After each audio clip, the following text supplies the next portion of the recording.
My question for Mick Cronin is, are you going to have a set starting lineup, or is he going to tweak it every single game? I wonder.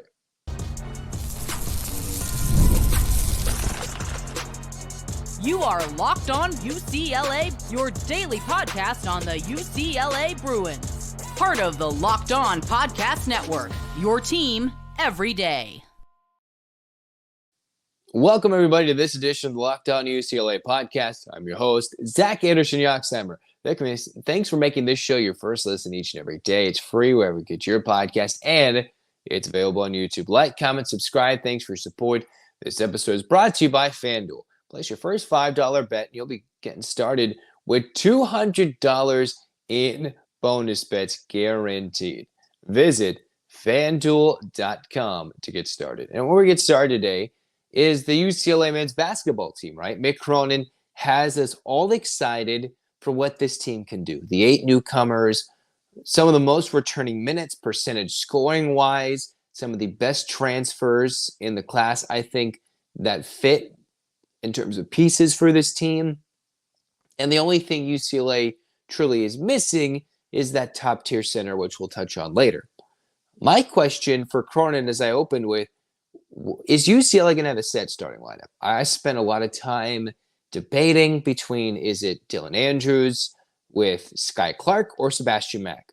Well, Skyy Clark's first action in a UCLA uniform, not among our eyes, but behind the closed-door scrimmage, missed a bunch of shots, and Sebastian Mack, a healthy guy, healthier with his toe, comes out, scores 15 points against San Diego State, and hits all his threes, hits all his free throws coming off the bench in that closed-door scrimmage. And then you got Kobe Johnson. Kobe Johnson is going to be like Lazar Stefanovic and will challenge Dylan Andrews and Stefanovic for the guys who will have the most minutes in a UCLA uniform. Far and away, Cronin will probably be hard-pressed to take Kobe Johnson off the floor. All right? It won't happen. The kid's going to play over 30 minutes a game. Unless he needs a rest and UCLA wants to switch things up the lineup, that kid's going to start. And then you're going to have Bilodeau at the 4 to start. He can shift around, but he's going to be the 4. And what looks to be a little bit of a revolving door around the 5. So a lot of these pieces can be shifted, or the 2 spot and the center position. And with the way Dylan Andrews shot against San Diego State, 3 for 9, took a lot of shots, 1 assist as, most likely the starting one, the guy who is supposed to facilitate the offense with everybody else shooting the ball. Will Mick Cronin actually do something like pull the hook on Dylan Andrews in a game or two? Well, the answer is yes. Mick Cronin is not afraid of anybody, right? He benched Tiger Campbell before in the year that UCLA won the Pac-12. He is not afraid to go in there and make some noise, whether it's with voice, with his coaching decisions, with how he sets his lineup pregame, or how he closes his lineup during the game. My thing is, the benefit first for UCLA, if they go with the set lineup and then figure out who's the hottest within game, then that could make the most sense, right? Based on the lineup type thing. You go with the set starting lineup. And my initial preseason starting lineup, which was a little, uprooted after I saw Eric Daly Jr. apparently start according to the box score instead of William Kyle. The starting 5, I think, will start. Could be a little off, though. Is Dylan Andrews, Skyy Clark, Kobe Johnson, Bilodeau, and then William Kyle III. No slight to the other guys, but UCLA is literally 10, 12, 13 guys deep this year. They're that deep on scholarships and a guy basically coming to school on NAL bucks. So you can have a set starting 5 and then tweak things here or there based on an injury, get who's the closing 5, see who's the hottest hands, keep Kobe Johnson out there getting steals, and then guys can fall into their roles. All right, that's the case for having a starting lineup game in and game out. Although last year, Cronin was ruthless with how he tried to figure out how many starting lineups. So it's this, that, mix in an injury, you mix in a guy who is ineligible, you mix in everything, and the starting lineup just continually changed and changed and changed. And now with so many different options, Cronin going out there saying we could have 7, 8, 9 different leading scorers based on a given game. Is that what's going to be reflected in a lineup, right? I think there's a best starting 5. And that might not reflect the closing five.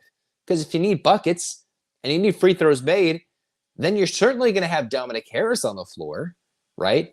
And if Sebastian Mack has improved his free throw shooting, not that it was horrible, but if he gets closer to upwards of 80% more consistently and gets to 85%, he's going to want to be on the floor. Does that mean you go all guards at the end and play small and just play focus on possession basketball, quick, strip the basketball from the bigs? Or does that leave yourselves vulnerable for missed shots and rebounds, and then offensive rebounds, putback, second chance points? Those are things I wonder, where's UCLA going to shift? When does UCLA decide to go with Lazar Stefanovic in a game where maybe he's not going to start and he played some of the least amount of minutes with the least amount of shots against San Diego State in that closed-door scrimmage? The question is all about, is Cronin going to be maniacally picky? Which we know he is. If you don't play defense, if you don't care the basketball, you are coming out of the game immediately, no matter what it is. That is what he's going to do. But is that going to be a game-by-game thing that affects the starting lineup and the psyche of these guys? Because you have to re-recruit every player. You brought them to school. Now you got to convince them they want to play hard. Then you got to convince them to understand the system, or teach them the system and convince them they want to keep doing it that way for the rest of the year. And this is how we got to play defense. And then consistently say, hey, you're not playing, but you might get playing time, or you will get playing time, even if they haven't earned it yet. And then convince them once again to not leave via the portal, that the NIL dollars are good here, that the playing time is good here. And then you look at UCLA and what Cronin has going for him. If guys are unsatisfied with playing time, he's going to point, although I think it's going to change, he's going to point to the fact that, hey, we don't have a commit in the class of 25 right now. So all those guys that have extra years, they can bring the entire team back, go into the portal for one or two, maybe not even dip in the portal. UCLA, with what they have returning next year and what gelling they could do this year, they literally don't need to recruit a guy. And yes, I made a big thing about Nick Kamenia being the 6'6", 6'7" guy that UCLA is going to lose with Johnson and Stefanovic. But still, this is a team that could gel together, and I wonder how Cronin is going to play. It's not going to be keep these guys happy, but he understands how to keep the locker room, and the chemistry is important to a team. All right? That's very important. So the battle in the backcourt is that almost, I think, every 4 or 5 games could see a difference in who's starting, right, between Mack, Harris, or Skyy Clark. And I don't believe it, but I think there's an outside chance that some or one of those, or a Trent Perry or something, that if Dylan Andrews has a sluggish start, Cronin will make a loud statement and bench Andrews. Not that that's going to happen off the San Diego State game. That's not what I'm saying. I'm just trying to envision over a longer college basketball season what Cronin could do, which is, yes, would he bench his star leader point guard who went to Big Ten Media Days, who is supposed to be the floor general and will get the second most amount of minutes behind Kobe Johnson on this team this year? What, could he do that? Absolutely. That's within the Cronin philosophy, and makes me think that UCLA might have anywhere between 10, 15 different types of starting lineups this year, right? That's a different type of math. I'm not thinking right now. It's a little later in the day, but man, that could be quite the thing. But what the Bruins did get exposed was their lack of size. And that is where I think could lead into this altering, shifting starting lineup. It could be one spot. And that's actually the center position, which we'll talk about next.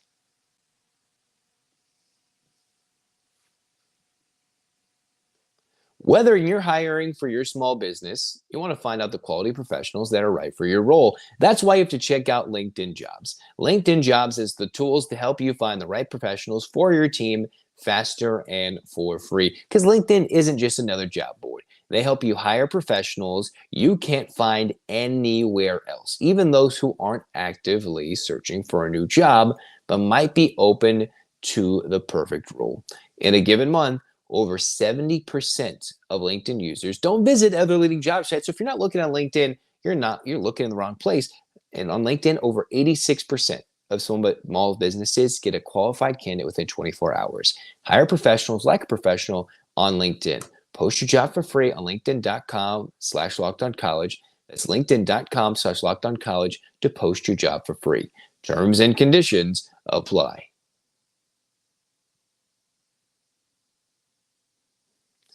All right, here we go. All right, second segment. Where's UCLA weak? It's the center spot. Cronin's already talked about it. I've already talked about it. Let's remind you guys. Let's go back and forth.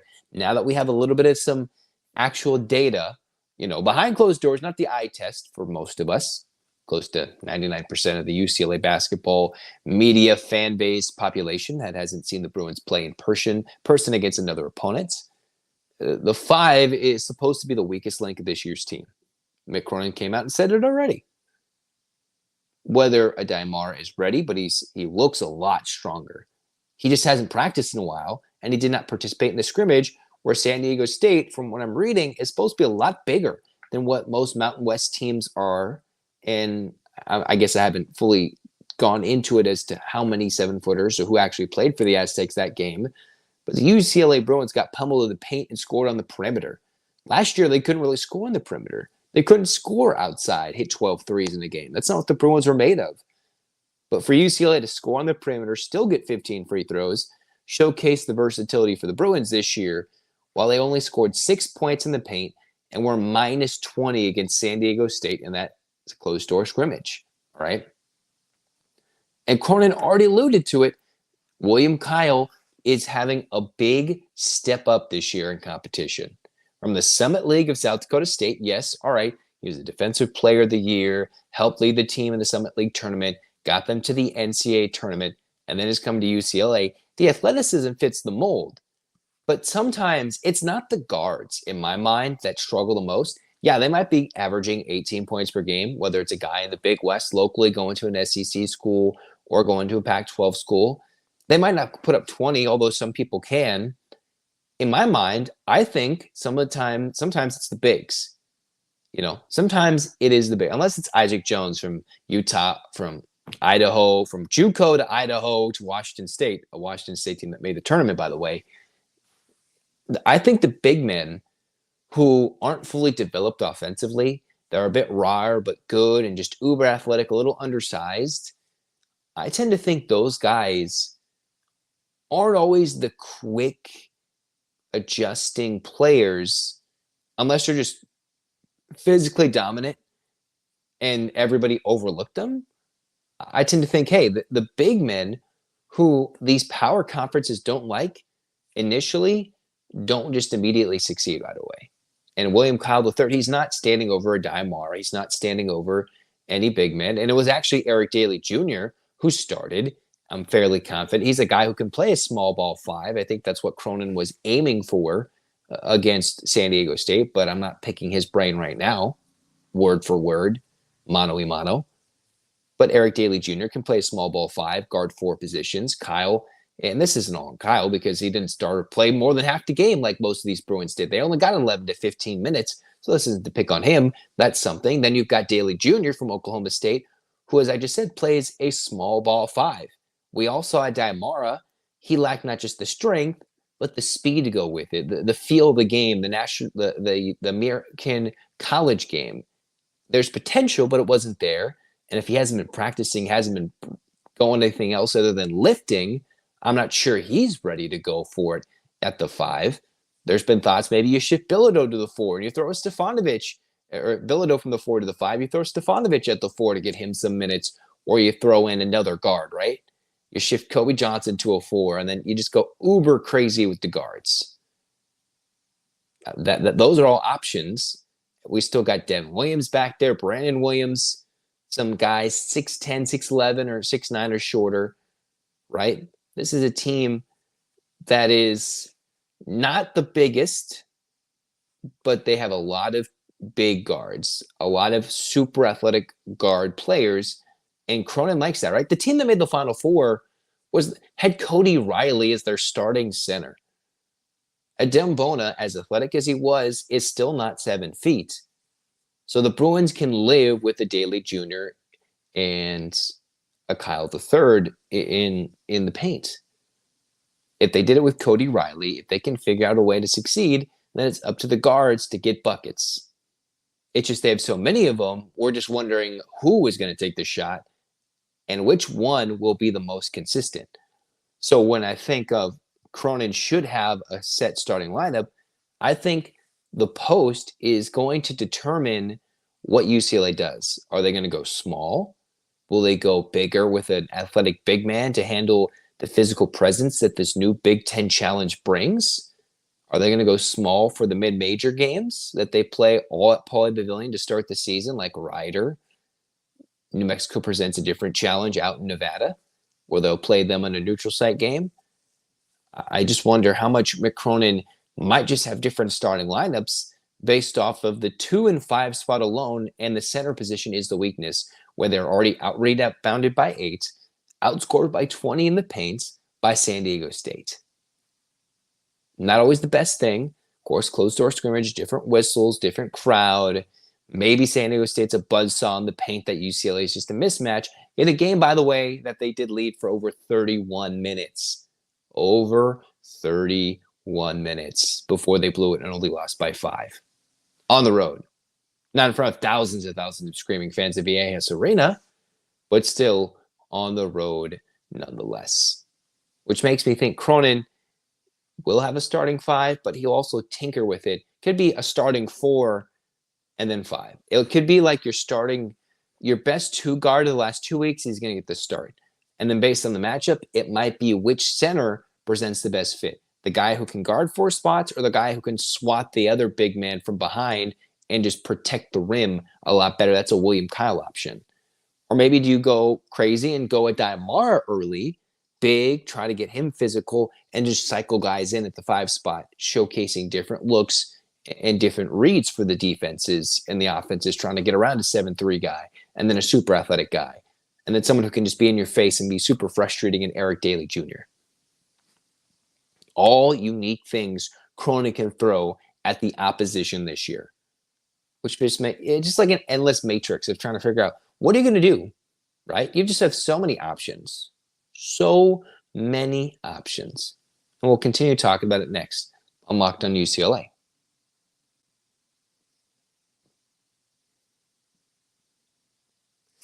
Hey, UCLA fans, NFL fans, you can start the season, keep the season going with a big return on FanDuel, America's #1 sportsbook. So when you get a hunch in the middle of the game, you can check out the latest stats, you can view live play-by-play, and so much more on the same page where you place your bets. You can get started with $200 in bonus bets, guaranteed when you place your first $5 bet. Again, that's $5 bet, your first one, and you'll get $200 in bonus bets guaranteed when you place it. FanDuel.com.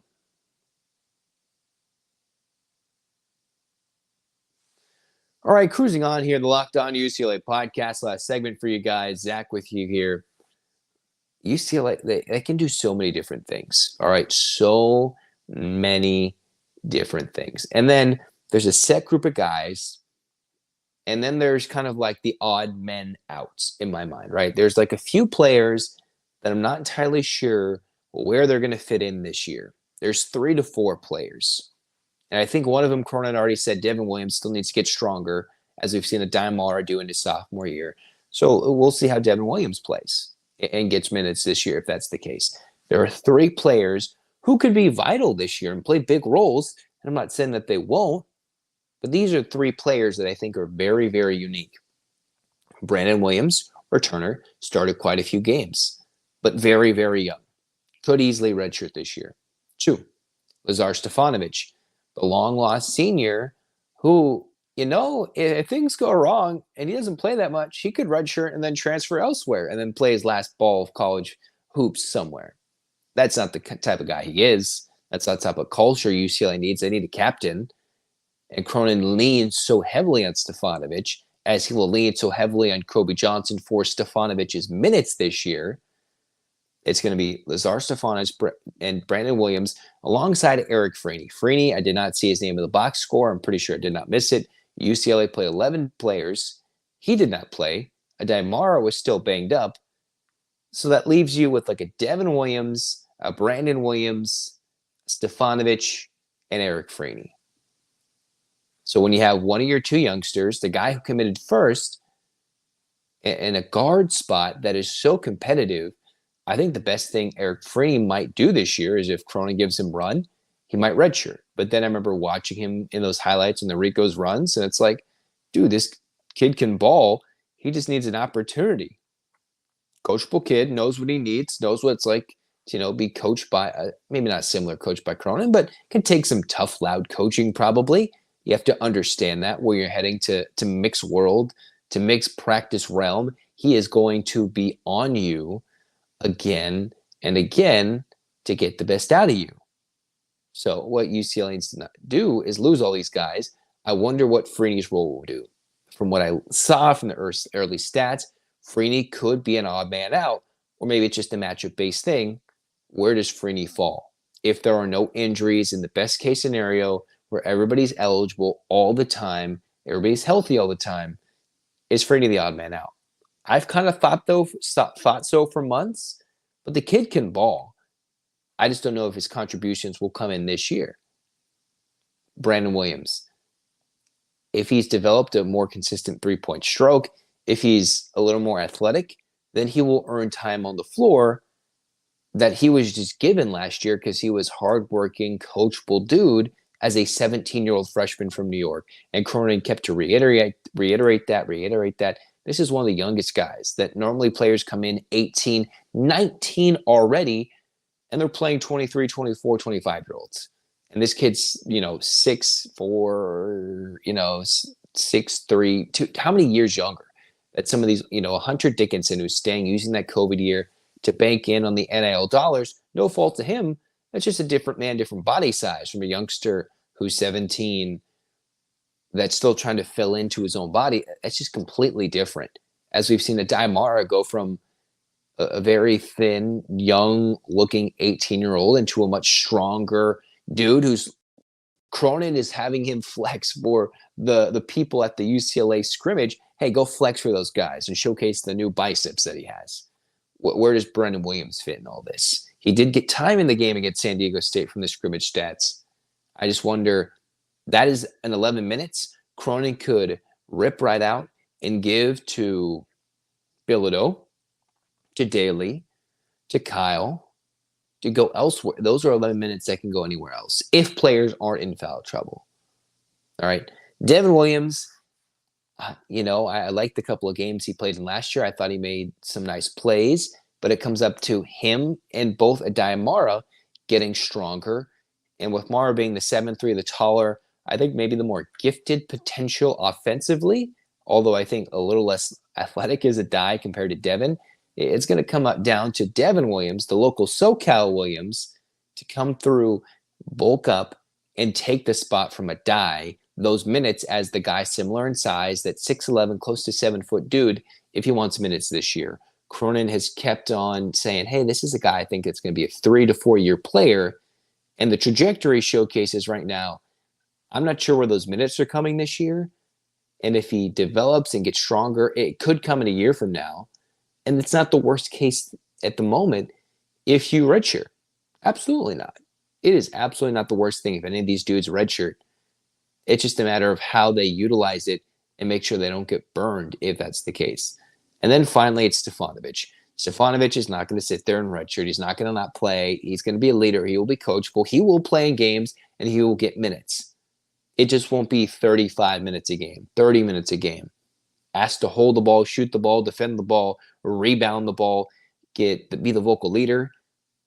Only one of those things will he be relied upon, and that's helping instill the UCLA culture to the new guys, to the returners. Be that loud presence he was last year on the court in Spain, on the court in Pac-12 play, in the locker room, helping bring Cronin's voice from a player-to-player perspective. It just might not be from an on-the-court perspective as much this year. And there's been projections with him starting. Stefanovic is not going to start from the outset. From the get-go, Stefanovic will not start. That's nothing against the kid. That's just how talented UCLA is this year. But if he's as hardworking and coachable and hopefully playable as Cronin loves him to be, then he will find minutes on the floor. And I think if it comes down to a Brandon Williams or Stefanovic, you're going to leave the veteran who scored in more bunches, who can shoot the three, be a more physical player, different body types, different types of players, but you're going to take the veteran vocal leader as opposed to Brandon Williams when you're, of course, they're a little different in what they do and how they play the game. You're going to take the better shooter because UCLA struggled last year. And Brandon Williams was under 30% from three. That's where I think kind of the odd four, the freshman Eric Freeney, Devin Williams, Brandon Williams, Stefanovic, those are the guys fighting for what I think could be the scrap minutes. And in any game, you put some of those guys on the floor, I don't think the Bruins won't be competitive. They'll just kind of be like, oh, this is a game where, okay, that's where they're in the game. And it might be shocking if they're in a close game when last year Stefanovic was relied upon in big games down the stretch to get buckets, and he might not get time unless UCLA's up 10 or 15, or he might not be the go-to option this year. That's just what makes this season so intriguing. Anyways, that's why I'm excited and why you should be excited, regardless of the scrimmage or anything. The fact that they didn't get a commit from community, no. This team is going to be good. I just hope they can withstand the pressure in the paint and know how to utilize each player correctly, uniquely, and to their strengths. And that's Mick Cronin's job, and we'll talk about it all year long. Like, comment, subscribe, download. Thanks for your support on the Locked On UCLA Podcast Network on YouTube as well. Anywhere you get your podcast, a clap time, baby. And 1, 2, 3, 4, 5, 6, 7, 8, UCLA. UCLA, fight, fight, fight. This has been Locked On UCLA. Zach signing off. Go Bruins.